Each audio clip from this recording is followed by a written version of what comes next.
Ну ты-то в такой шубе, ты не должен мерзнуть в такой шубе. А? Грустно. Грустно, да.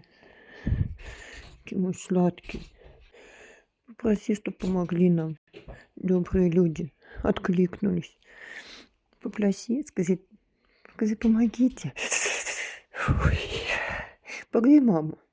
Погрей маму. Где животик? Погрей маму. Погрей маму. Маму погрей. Мама замерзла. Ты тоже замерз. Ты тоже замерз. А? Ты не можешь, ты мой сладкий, скажи. Постоянно так холодно, скажи. Не, ну ты не можешь так сильно мерзнуть. Ты на улице вообще жил. Ты чё? Ну ты же не должен мерзнуть. А, сынулька. Некомфортно, да? Ну, конечно, некомфортно.